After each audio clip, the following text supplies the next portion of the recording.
La Bible dit dans le livre de Matthieu chapitre 17.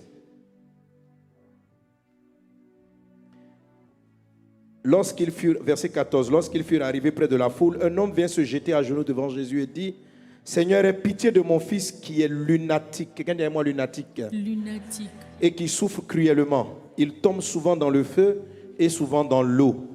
Je l'ai amené à tes disciples et ils n'ont pas pu le guérir. Race incrédule et perverse, répondit Jésus. Jusqu'à quand serai-je avec vous? Jusqu'à quand vous supporterai-je? Amenez-le-moi ici. Jésus parla sévèrement au démon qui sortit de lui et l'enfant fut guéri à l'heure même.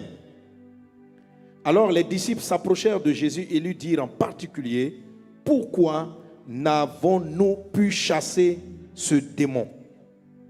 Verset 20, c'est à cause de votre incrédulité, leur dit Jésus, je vous le dis en vérité, si vous aviez de la foi comme un grain de sénévé, vous diriez à cette montagne, amen, transporte-toi d'ici et là, et elle se transporterait, rien ne vous serait impossible.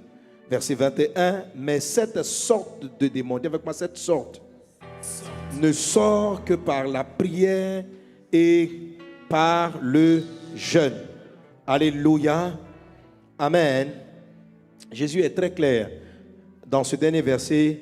Il dit, cette sorte, la qualité de démon là, à laquelle vous avez été confrontés, ne sort que, c'est-à-dire il n'y a pas d'autre moyen de le faire partir qu'en suivant la méthodologie que Jésus-Christ a donnée. Suivez très bien, parce que le pasteur Yvan a prophétisé, a déclaré que certaines situations n'allaient plus paraître dans ta vie.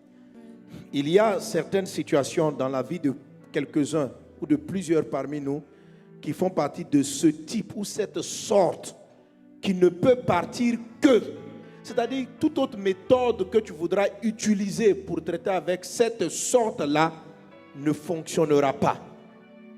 Amen. Alors quand Jésus dit cette sorte de démon, je fais cette parenthèse qui est très importante, il a dit, Jésus n'est pas rentré dans le descriptif de ce type de démon. Il n'a pas fait un cours de démonologie pour pouvoir discerner cette sorte de démon. Il a plutôt enseigné quelque chose pour que les disciples augmentent leur foi. Est-ce que vous êtes avec moi? Amen. Parce qu'en matière de délivrance, on peut prendre l'école de l'étude de démonologie ou on peut prendre l'école de l'étude de la foi. Est-ce qu'on est ensemble? Une petite parenthèse démonologique qui n'est pas utile. Quand je lisais le passage, le Seigneur me dit, il dit, tu vois l'esprit lunatique. Et quand tu regardes dans la version anglaise, il dit quoi là? Moon quelque chose. Et dans la vie, ça se manifeste par une forme d'épilepsie, la vie de ce jeune enfant. Et les parents décrivent cela, il dit, l'esprit vient le saisir et il les jette dans le feu et il les jette dans l'eau pour le tuer. Donc c'est comme si l'enfant n'était pas possédé à tout moment. L'esprit était quelque part et puis descendait. Alors, les gens ont dit souvent que l'épilepsie, on a souvent rattaché cela, dans le passé, les gens rattachaient cela au mouvement lunaire. Et l'esprit me disait, il dit, bon, je vais laisser démonologie. Parce qu'il y a un peu de démonologie ici. Voilà, comment cet esprit était lié aux astres. L'esprit que c'est un esprit lié. Quand on dit lunatique, lune là, c'est la lune, hein, c'est la lune, lunatique. On dit les changements d'humeur. Quelqu'un est lunatique, on dit que ses humeurs changent en fonction du mouvement de la lune. Et en fait, l'esprit me disait que c'est pas, les gens n'ont pas dit ça. Les scientifiques aujourd'hui ont l'impression que c'est par ignorance. Dieu dit c'est pas par ignorance que les gens ont dit cela. C'est pas par ignorance. C'est réel. Quand la Bible dit que des personnes à partir du mouvement des astres ont pu dire où était né Jésus, tu vois, c'est-à-dire les gens avaient une connaissance des astres qu'on n'a pas aujourd'hui. Donc ils ont dit, voici l'étoile, on a vu l'étoile d'un roi. L'étoile est apparue, l'étoile leur indiquait jusqu'à la maison de Jésus. Donc, mais c'est une science que Dieu ne veut pas que nous sachions. Donc ne veut pas faire cette étude-là. De la même manière qu'on a dit à Adam et Ève, ne mangez pas le fruit qui permet de connaître le bien et le mal. Et ils ont été tellement curieux qu'ils sont partis rentrer dans une connaissance qui les a tués. De la même manière, Jésus n'enseigne pas à comprendre combien les démons dorment sur la lune, quel est le lien entre telle étoile. Jésus ne nous a pas enseigné ces choses. n'allez pas lire des livres là-dessus, de peur que vous acquériez des connaissances qui vont vous créer plus de problèmes qui vont vous délivrer. Est-ce qu'on est ensemble? Ok. Voilà, ça c'est ma parenthèse de démonologie. Ok. Donc c'était un esprit lunatique. Et Jésus donc dit, cette sorte de démon ne part que par le jeûne et la prière. Amen. Mais qu'est-ce que Jésus a fait? C'est par rapport à ce démon que Jésus a dit, quand ils lui ont demandé pourquoi on n'a pas pu chasser, il a dit, race incrédule, c'est à cause de votre incrédulité. Et c'est là qu'il va dire, si tu dis à si vous avez la foi comme un grain de sénévé, et que tu dis à cette montagne, la montagne dont il parle, c'est le type de démon. Qu'il y a des démons qui sont comme des montagnes, difficiles à faire partir. Cette sorte de démon, c'est dans cette parabole-là qu'il donne donc ce thème de Matthieu 17. Rien ne vous serait impossible.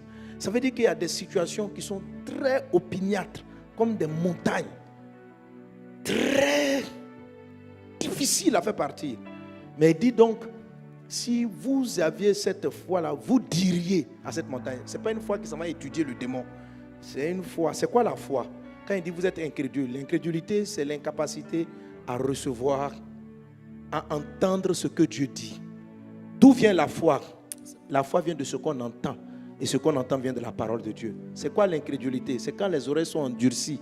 Et puis Dieu parle, on n'entend pas. Il dit, Jésus ne les a pas insultés. Quand il a dit race incrédule et perverse, il y en a qui voient ça comme une injure. Il n'était pas en train de les insulter. Il était en train de leur expliquer que leur cœur était dur. Et leur cœur pervers, ça veut dire qu'il y a trop de pensées en vous. Votre cœur n'est pas... Il y a trop de choses dans votre tête. Ce qui fait que pendant que vous étiez en train de chasser ce démon, le ciel vous parlait. Mais vous ne pouvez pas entendre.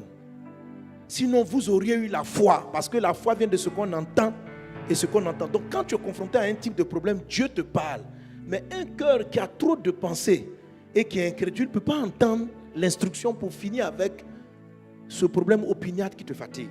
Alors, il dit, pour traiter cela, il faut jeûner et il faut prier. La prière, ce n'est pas... La prière n'est pas adressée à des démons. La prière est adressée à Dieu. Un démon, on le chasse. On ne prie pas, on ne le prie pas, on le chasse. Donc le jeûne et la prière, ce n'est pas directement pour faire la délivrance. C'est pour s'humilier, pour entendre la voix qui va créer la foi et qui va permettre à la montagne de partir. Alléluia. Donc le jeûne et la prière dont recommande Jésus, c'est la prière de supplication pendant qu'on jeûne pour entendre une instruction et ne pas permettre au doute, à la peur en soi de nous empêcher d'entendre le réma qui va chasser et qui va nous dire voici comment ce problème qui t'envoie par-ci par-là va finir une fois pour toutes. Ce problème qui est comme une montagne, qui est comme un cycle lunaire, ça va et ça vient. Tu es dans un cycle de recommencement pour en terminer une bonne fois pour toutes. Jeûne et prie. Est-ce qu'on est ensemble? Donc, tu es déjà dans le jeûne. Alléluia. Demain, après-demain, vendredi, le jeûne finit dimanche, mais la prière jusqu'à vendredi, alléluia, beaucoup de choses. Le passé Yvan, sous l'esprit de la prophétie, a prophétisé que ce problème que tu as connu, tu ne vas plus le voir. Nous allons marcher dans cette grâce. Et ce problème allait. Demain c'est quand? Mercredi. Après on a quoi? Jeudi, vendredi, on jeûne jusqu'à dimanche. Mais vendredi, on va prendre plus de temps pour la prière. Vous comprenez? Amen. Alors, mais pour le jeûne, quelle est l'instruction que j'ai reçue? D'abord, de t'expliquer ce phénomène-là pour que tu jeûnes bien. Je sais que tu te prives déjà de nourriture. Mais il faut savoir que le jeûne. Et puis, laissez-moi parler. Il dit, vous, votre jeûne, vous luttez après combien de temps doit jeûner? Dieu me dit, est-ce que dans cette phrase-là, j'ai dit combien de jours il faut jeûner pour chasser les démons? J'ai dit, il faut jeûner. Vous avez envie de me demander, mais on jeûne combien de jours pour cette étude des démons? Parce que pour vous, le jeûne, c'est une affaire de jours. Or, au lieu d'être une affaire d'esprit du jeûne, moi, je ne vous donne pas de délai. Le jeûne, c'est un temps où on humilie son âme.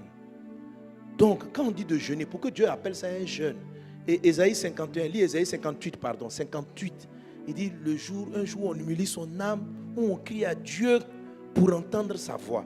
Alors, les 3 jours jusqu'à vendredi et jusqu'à dimanche, que profondément ton âme le cherche et ça baisse devant Dieu. Afin, et je vous ai expliqué depuis le dimanche dernier, c'est quoi humilier son âme?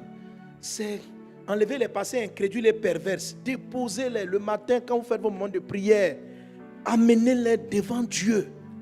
Voilà, il ne faut pas te concentrer sur la fin du jeûne. C'est une distraction. Jésus n'a pas donné le délai de prière. Il te dit de le faire comme le veut le jour pour que tu entendes une instruction. Demain, jeûnez bien. Tous les jours, jeûnons bien jusqu'à la fin. Alléluia. En voyant devant le trône de Dieu nos pensées perverses. Je te dis que si ton problème n'est pas fini, c'est parce que Dieu dit que tu es incrédule et pervers. Bon, tu n'es pas pervers. Tes pensées sont perverses. Quelqu'un m'a dit, pasteur m'a insulté. Je ne t'ai pas insulté. Donc, viens amener tes pensées perverses. Ça veut dire confuses, embrouillées, illogiques, impures. Mets-les devant le trône de Dieu. Sincèrement, humilie-toi. Un jeûne est une humiliation. C'est une humiliation. Et puis, le soir, on va commencer à prier. Les montagnes vont bouger. Et quand on va se retrouver, on dira aux montagnes, déplace-toi. Et elles se déplaceront. Est-ce qu'on est ensemble? Que Dieu vous bénisse abondamment.